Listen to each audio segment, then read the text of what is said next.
Ada apa dengan Zulhijjah? Untuk pengetahuan semua, saya dan kita semua, 1 hingga 10 Zulhijjah, 1 hingga 10 Zulhijjah adalah hari terbaik dunia di sisi Islam, sehingga ia lebih istimewa daripada 10 terakhir Ramadan. Sehingga 10 terawal Zulhijjah lebih istimewa dari 10 terakhir Ramadan mengikut sebahagian ulama. Maksudnya hadis-hadis yang bercakap tentang kelebihan 1 hingga 10 ni sangat banyak, iaitu Rasulullah dan para sahabat mengganda dan membanyakkan amalan ibadah dan kebaikan dalam 10 hari ini. Pertama ialah membanyakkan bacaan Quran. Sepanjang tahun kita baca Quran, 1 sampai 10 ni kita gandakan bacaan Quran. Bacalah satu sehari semuka surat Al-Quran, paksa diri kita untuk menjadi ahli syurga. InsyaAllah Allah datangkan ikhlas. Yang pertama Quran. Nombor 2, bersedekahlah setiap hari.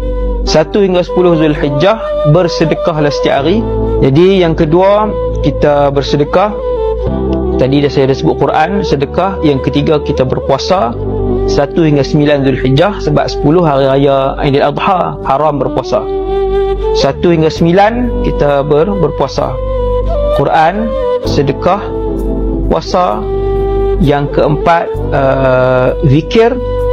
Tuan-tuan, zikir yang paling afdal majoriti ulama pilih ialah subhanallah walhamdulillah wala ilaha illallah wallahu akbar. Saya sebut tuan-tuan, zikir ini tuan-tuan banyakkan daripada 1 sampai 10 Zulhijjah ini sehari 300 kali. Yang ni tak ada hadis, tapi kalau nak banyak berapa, sebahagian ulama sebut banyak itu 300.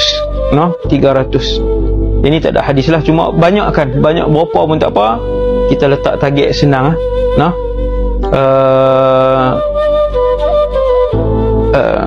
Apa dia tadi? Sedekah, zikir, Quran, puasa sunat daripada 1 sampai 9 Zulhijjah. Saja aku puasa sunat Zulhijjah kerana Allah Ta'ala. Saja aku puasa sunat Zulhijjah esok hari kerana Allah Ta'ala.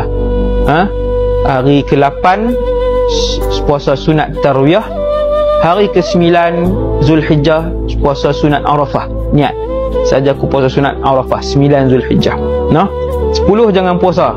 Tuan Alim terlajak pula. 10 raya haji pertama, haram berpuasa. Jadi tuan-tuan, 1 sampai 10 ni pastikan amal ibadah kita berganda dan ditambah. InsyaAllah